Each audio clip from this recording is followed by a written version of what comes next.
তাহলে বেরোই। হ্যাঁ, এই কিসের একটা গন্ধ বেরোচ্ছে গো? ভালো না খারাপ সেটা আগে না, ভালোই গন্ধ বেরোচ্ছে, মানে একটু অন্যরকম। বিউলি ডালের যে বড়িটা দিয়েছিল বাড়িতে, ও ঘরে সেই একদম। দেখি, বাহ দারুণ ব্যাপার তো। আর ওখানে সব কি কেটে রেখেছি বলো, কি হবে বন্ধুরা? এ তো দেখলেই বুঝতে পারবে সবাই কি হবে। শুক্তো হবে, শুক্তো সরঞ্জাম সব কেটে ধুয়ে রেডি করে রেখেছি। বড়িটা ভাজছি, সবজিগুলো তো এবার আলাদা আলাদা করে ভাজবো। হালকা সবজিগুলো আগে ভেজে তুলে এবার আলু পেঁপে গাজর যেটা আছে ভাজতে দিয়ে ঢেকে রেখে বা চাটা খেতে যাবো। প্রচন্ড খিদে পেয়েছে। চলো চা ঢেলে নিচ্ছি, চলে এসো। কি হলো মা? গরম সব ভেঙে নিয়ে একাকার কাণ্ড। লাল টমেটোর মতন গাল দুটো হয়ে গেছে, আমি তো আগে দেখে এলাম। হাতটা দেখো কি হয়েছে তোমার। এটা নতুন কিছু জ্বলে যাচ্ছে গরমে, লাফালাফি করতে করতে এতটা পুরো তেল ছিটেছে। বলবে কি তেল ছিটলেই আমার দোষ, মানে আমি নাকি লাফালাফি করি বলে তেলও আমার দিকে লাফিয়ে আসে, জানো এরকম। শুকনো লঙ্কাটা দিয়েছি না, ফাটাইনি, এটা আমি ভুলই করেছি, ভেঙে দিলে হয় না। এবার গোটা গোটা লঙ্কা দিয়ে দিয়েছি তো, আর ফেটে পুরো এখানে কামান দেওয়ার মতন এরকম আসছে। আমি ওখানে দূরে গিয়ে এরকম করে বোঝা আসছে, ততক্ষণে যা ফাটার বেড়ে গেছে। আর কি বাকি আছে? তবে মাছটা করবে তাই তো? কিছু বাকি আছে, কাতলা মাছ করবো, পাবদা মাছ করবো, মাটন করবো। মেন তিনটে জিনিস বাকি আছে জানো তো। শুধু আলুটা ভেজে তুলে নেবো, তারপরে ওগুলো হয়ে যাবে। কতক্ষণ লাগবে? এই তেলেই তো করবো। পাবদা মাছ আরেকজন, ও ফেটে যাবে, ওর ফাটা রাস্তা আমার কাছে আছে, তাই ও বড় মুখ করে বলবো না। চলো করতে থাকি, তোমরা দেখতে পারি। ভয় এখানে দাঁড়িয়ে আছো? না না ভয় কেন, তুমি এসো এখানটাতে। মানে ছিটকাচ্ছি। তুমি এসো এখানটাতে, হ্যাঁ? কাটতে তো বটেই। কি মাছ হবে আজকে?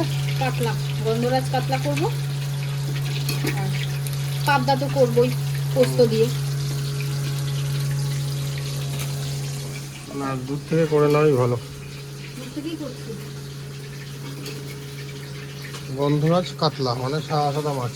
সারাটা মাছ হলুদ দিইনি মাছ ভাজাতে, সারা তেলে করছি। কি সাইজ! এখানে বোঝা যাচ্ছে না, কিন্তু হাতে ফেললে বোঝা যাবে। যাই হোক, ঠিক আছে। হ্যাঁ, করে নাও। হ্যাঁ, সেটাই দেখছি।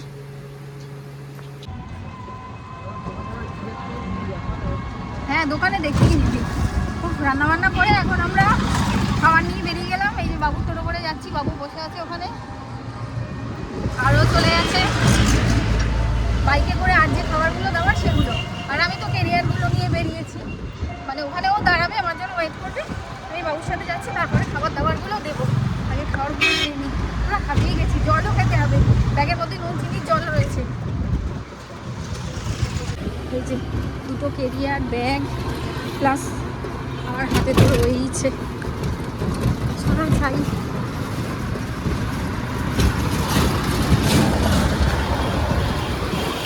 খাও খাও, নুন চিনির জলটা খাও। কেমন লাগছে? কি নুন, আমাকে রোজ গেলাও, আর আজকে নিজে খাও। এবার বলো, ফাইনালি কমপ্লিট হলো? ফাইনালি কমপ্লিট হলো। এখানে কিসের গান বাজছে? ওই যে শীতলা মাতার মায়ের মন্দিরে পুজো হচ্ছে। এখানে কোথায় শীতলা পুজো? এই তো হয়ে গেল কিছুদিন আগে। এটা হলো সারাপুলি যাওয়ার রাস্তা, আর এইদিকে ঘুরে শ্রীরামপুর যাওয়ার রাস্তা। আমরা এখন শ্রীরামপুর চলে যাব, বাড়ি যাবো। সারাদিন হুটোপাটি করে একটা মানে ঝড় বয়ে যাওয়ার মতন মনে হয়। এই এখন কমপ্লিট হলো খাবার দাবার দেওয়া, কি আরাম, মানে সত্যি মনে হয় কি আরাম। বাড়ি যাবো, বাড়ি গিয়ে আবার গ্যাস মোছা, রান্নাঘর পরিষ্কার করা, আরও যা টুকটাক কাজ হয় আর কি। আবার তুমি গুটুমির সাথে দেখা করতে যাবে। সেগুলো করে আবার গুটুমির সাথে দেখা করতে যাবে। আর সব থেকে বড় কথা কি জানো, এত তাড়া ছিল আমাদের মাছগুলো করতে পারিনি। যা যে কটা দিতে হবে ওই কটা ভেজে ঝোল রেডি করে দিলাম। ঝোলটা করা আছে, এবার গিয়ে আমাদের মাছটা ভাজবো। আর গুটুর জন্য মাছ নিয়ে যাবো দুটো, গুটুর চকর, সেই মাছগুলো মানে আর কি আমাদের মাছগুলো ভাজবো, ভেজে এবার রেডি করে স্নান টান করে খেয়ে দিয়ে উঠে গুটুর সাথে দেখা করতে যাবো। গুটুর সাথে দেখা করতে যাওয়া মানে ওখানে গিয়ে আর ঘুম হবে না, বাড়িতে এসে আবার রান্না বান্না, একেবারে রাত্রিবেলা রেস্ট। চলো এখন বাড়ি যাই।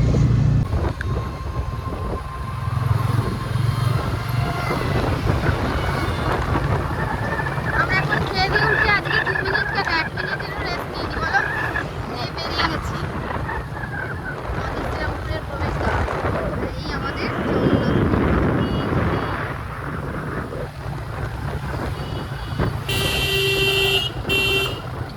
ওর সাথে দেখা করতে যাচ্ছে। গুটি এখন ঘুমাবে, আমি ওকে ডাকবো না, আমিও মায়ের পাশে শুয়ে পড়বো, বিকেলে উঠে ওকে ডাকবো, দেখতে পাবে ঠিকই রেস্ট।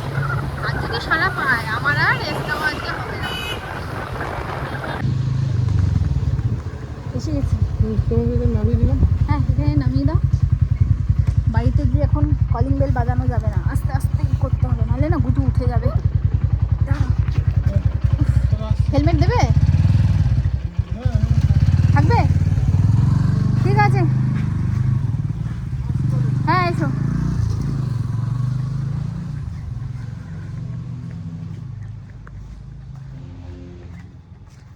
যাই, কি করছে গুটু তাও জানি না, ঘুমাচ্ছে না জেগে আছে।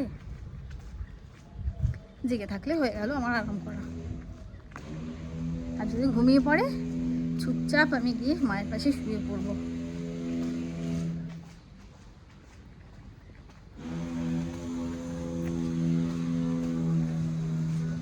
দেখি,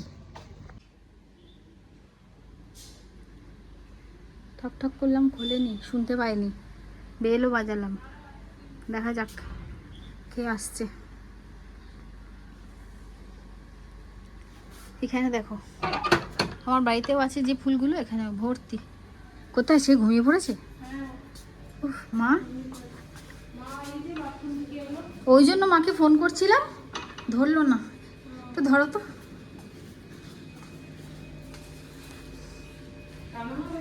দরজাটা বন্ধ করি না, টেবিলে রাখো।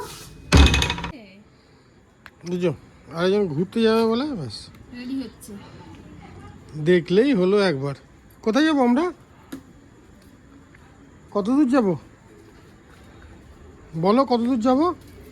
কে ওটা? দিদি? কোন দিদি ওটা? নাম জানো? কৃতিকা দিদি। কত দূর যাবে? কোথায় যাবে এখন তুমি? কোথায় যাবো? স্টেশনে? কি আনতে যাবো স্টেশনে? বলেছে আন্দুর আনতে যাবো। পাপাকে রাখো, সে ফোন করে কি করছে। চলো চলো যাই যাই যাই গাড়ি চালাবে? ও ও ঠিক এখানে এটা দিতে এসছে, হুম। ফোন দিতে এসছে। গুটু মেওটা ওখানে শুয়ে আছে, দেখ, দেখো মেওটাকে।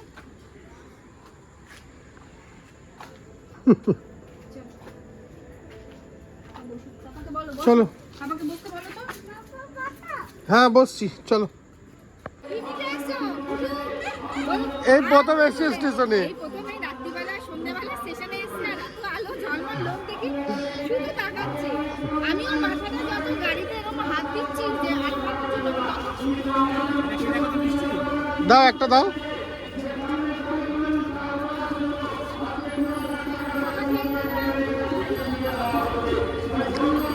হ্যাঁ হ্যাঁ, সেই আগের মতন মজাদার না, এখন ওয়েদারের জন্য হতে পারে, বৃষ্টি বৃষ্টি হচ্ছে না।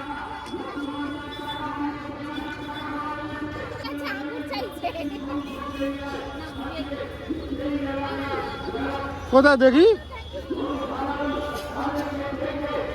ওরে বাবা, আন্ডুর খেয়েছে।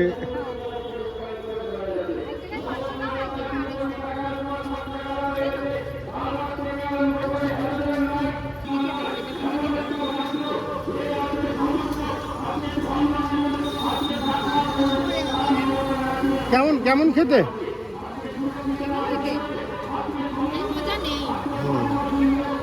বাহ বাহ বাহ, থ্যাংক ইউ।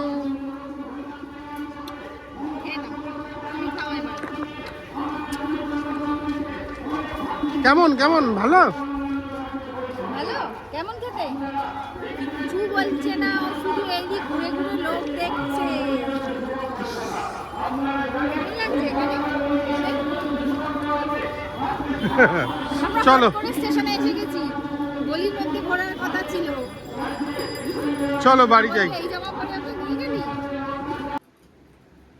বাড়ি থেকে এসে দেরি হয়ে গেছিল, রান্না শুরু করে দিয়েছি। পনির হয়ে গেছে, মাটন তো করেই রেখেছি, ভাতও হয়ে গেছে, ডাল ফ্রাই হয়ে গেছে। মা শুধু রুটিটা করবে, ব্যাস হয়ে যাবে। এবার সকালে যে খাবার ডেলিভারি গেছিলো, ক্যারিয়ারগুলো দিয়ে এসেছিলাম, ওগুলো এখন আনতে যাবো। মা যতক্ষণ রুটি করে আমি আর গিয়ে ক্যারিয়ারটা নিয়ে একেবারে যেখান থেকে এনেছিলাম দিয়ে আমার ক্যারিয়ারটা নিয়ে চলে আসবো। কি বলো? আমি এটা ভাবলাম। হ্যাঁ তো চলো দাদা, এক্ষুনি যাই, তার মধ্যে এসে আবার খাবার দিতে হবে। 9:05, 10 মিনিট ফার্স্ট আছে, যাই হোক 9টাই বাজে। ফার্স্টের দিকে আর তাকাতে হবে না, তুমি চলো। ফার্স্টের দিকে থাকবো না বলো? না না